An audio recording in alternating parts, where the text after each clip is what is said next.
A woman told my 5-year-old daughter she was too dark to play a princess at the park. My daughter's response left everyone in tears, including the woman who insulted her.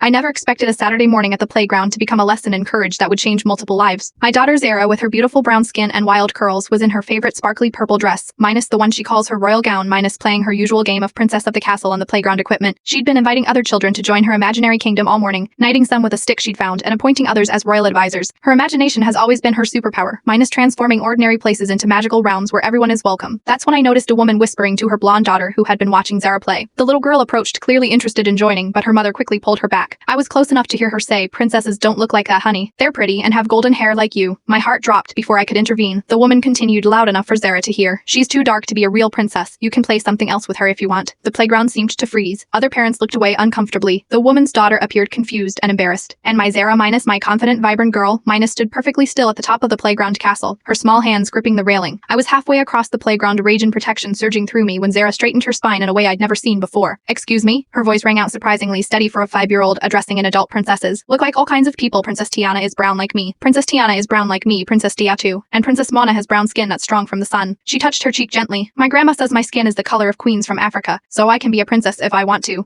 And your daughter can be one too in my kingdom. Everybody gets to be royal." Then, with a grace that stole my breath, she descended the playground steps, walked directly to the woman's daughter, and offered her the stick she'd been using as a royal scepter. "Would you like to be a princess with me? We can have 2 thrones." The little blonde girl looked up at her mother, then back at Zara, and nodded enthusiastically, taking the stick. "I want to play with her, Bahajis." The woman's face crumpled. I expected anger or dismissal, but instead tears filled her eyes. She knelt down to Zara's level, her voice shaking. "I am so sorry," she whispered. "You are right. You are absolutely right." Later, as the girls played together, the woman approached me on the bench where I sat watching them. "I grew up in a home where I was taught certain things," she said, struggling to meet my eyes. "Harrow your daughter," minus the way she stood up for herself without anger. "How she included my Emily anyway. I've never been so ashamed or taught so much by someone so small." She wiped her eyes. "I don't want my daughter growing up with the same poison in her heart that was put in mine." That afternoon, the woman, Karen, and I exchanged numbers. Our daughters have had 7 playdates since then. Karen recently attended her first diversity awareness workshop at her church and called me afterward crying again, but this time with gratitude. Last week, Zara received an invitation to Emily's birthday party. The theme, Princesses from Rescue the World. Sometimes the cruelest words create opportunities for the most important lessons, and sometimes the smallest voices speak the truths we most need to hear. My daughter taught me that day that the most powerful response to ignorance isn't always anger,